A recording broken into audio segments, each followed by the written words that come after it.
ಇದು ಸ್ಟ್ರಾಬೆರಿ ಗಿಡ. ಒಂದು ಸ್ಟ್ರಾಬೆರಿ ಗಿಡ ಹೇಗೆ ಬೆಳೀತಾರೆ ಅನ್ನೋದು ನನಗೂ ಕೂಡ ಗೊತ್ತಿಲ್ಲ. ಆದರೆ ನಾವು ಹಳ್ಳಿಗಳಲ್ಲಿ ಅಥವಾ ಪೇಟೆಯಲ್ಲಿ ನಮ್ಮ ಮನೆಯಲ್ಲಿ ನೆಡಬಹುದು ಅನ್ನೋದಕ್ಕೆ ಇದೊಂದು ಉದಾಹರಣೆ. ಸ್ಟ್ರಾಬೆರಿ ತಂದಾಗ ನೀವು ಆ ಹಣ್ಣಿನ ಮೇಲ್ಪದರದ ಮೇಲೆ ಬೀಜ ಇರುತ್ತೆ. ಆ ಬೀಜವನ್ನು ನೀವು ಒಂದು ಪ್ಲಾಸ್ಟಿಕ್ ಡಬ್ಬ, ಅದರಲ್ಲಿ ಟಿಶ್ಯೂ ಪೇಪರ್ನ ಒದ್ದೆ ಮಾಡಿ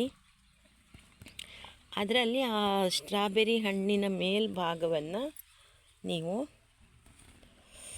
ಸಣ್ಣ ಸಣ್ಣ ಕಪ್ಪು ಕಪ್ಪು ಬೀಜ ಅದನ್ನು ಇಟ್ಬಿಟ್ಟು ಮುಚ್ಚಿಬಿಡಬೇಕು. ಡಬ್ಬನ ಮುಚ್ಚಳ ಮುಚ್ಚಬೇಕು. ಒಂದು ವಾರದ ನಂತರ ಅಥವಾ ಸ್ವಲ್ಪ ಮಧ್ಯ ಮಧ್ಯ ನೀವು ನೋಡ್ತಾ ಇರಬಹುದು. ಆಮೇಲೆ ಅದು ಪುಟ್ಟ ಪುಟ್ಟ ಗಿಡಗಳಾಗಿ ಬರುತ್ತೆ.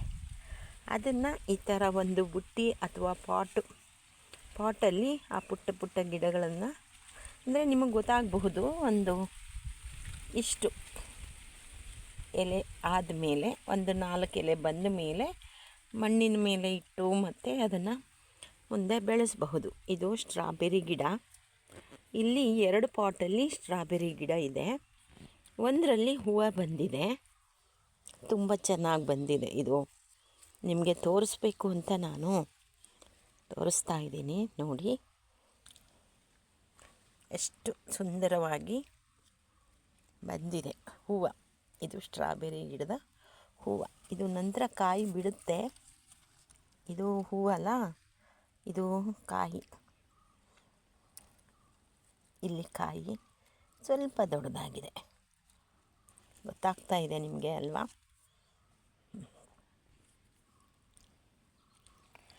ಇದೆಲ್ಲ ಇನ್ನೂ ಹೂವು ಬಂದಿಲ್ಲ. ಇನ್ನದು ನೆಕ್ಸ್ಟು ಬಂದಿದೆ. ಇದರಲ್ಲೂ ಕೂಡ ಇಲ್ಲ, ಬಂದಿಲ್ಲ. ಬರುತ್ತೆ, ನೆಕ್ಸ್ಟು ಬರಬಹುದು.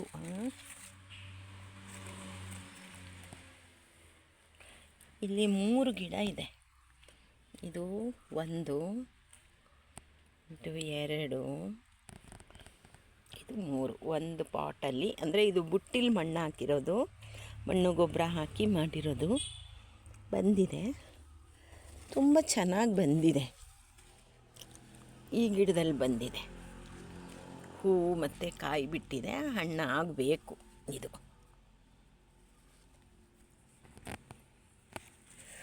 ನಾನು ಕೂಡ ಇಷ್ಟು ದಿನ ನೋಡಿರಲಿಲ್ಲ.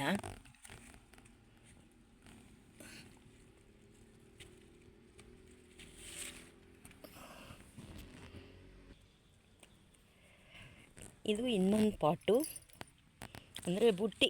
ಇದು ಪ್ಲಾಸ್ಟಿಕ್ ಬುಟ್ಟಿ ಬರುತ್ತಲ್ಲ, ಬುಟ್ಟಿಯಲ್ಲಿ ಮಣ್ಣು ಹಾಕಿ ನೆಟ್ಟಿರೋದು. ಇದರಲ್ಲೂ ಸುಮಾರು ಗಿಡ ಇದೆ. ಇದರಲ್ಲಿ ಇದು ಸ್ವಲ್ಪ ಇದಾಗಿದೆ, ಹಣ್ಣಾಗಿದೆ. ಈಗ ಒಂದು 2 ದಿನದ ಹಿಂದೆ ನೋಡಿದ್ದೆ, ತುಂಬ ಚೆನ್ನಾಗಿ ಹಣ್ಣಾಗಿತ್ತು. ನೋಡಿ, ಬೀಜ ನಿಮಗೆ ಕ್ಲಿಯರಾಗಿ ತೋರಿಸ್ತೀನಿ. ಇದು ಇದೆ ಅಲ್ಲ, ಇದರಲ್ಲಿ ಇರುತ್ತೆ ನೋಡಿ. ಅದರಲ್ಲಿ ಕಪ್ಪು ಕಪ್ಪು ಪಾರ್ಟ್ ಕಾಣಿಸುತ್ತಲ್ಲ, ಸಣ್ಣ ಲೇಯರ್ ತೆಗಿಬೇಕು. ತೆಗೆದ್ರೆ ನಿಮಗೆ ಅದು ಬೀಜ ಕ್ಲೀನಾಗಿ ಬರುತ್ತೆ. ತುಂಬ ಸೂಕ್ಷ್ಮವಾಗಿರುತ್ತೆ ಹಣ್ಣು, ಅಂದರೆ ಆ ಸಿಪ್ಪೆ ಹಣ್ಣಾದಾಗ.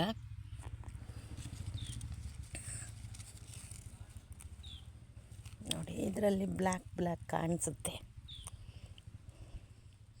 ಹಣ್ಣಾದಾಗ ಈ ಥರ ತೆಗೆದು ಮಾಡಿರೋದು ಈ ಗಿಡ. ಇದು ನೋಡಿ, ಎಷ್ಟು ಚೆನ್ನಾಗಿ ಹೂವು ಬಂದಿದೆ. ಇವರೇನು ತಿನ್ನಲ್ಲ, ಇವ್ರ ಮನೇಲಿ ಏನಂದರೆ ಅಳಿಲು ಅದು ಇದು ತಿಂದು ಹೋಗುತ್ತೆ. ಈ ಥರ ಇದ್ದಾಗ ಕುಯ್ದರೆ ಸ್ವಲ್ಪ ಹುಳಿ, ಇನ್ನು ರೆಡ್ ಕಲರ್ ಬರಬೇಕು.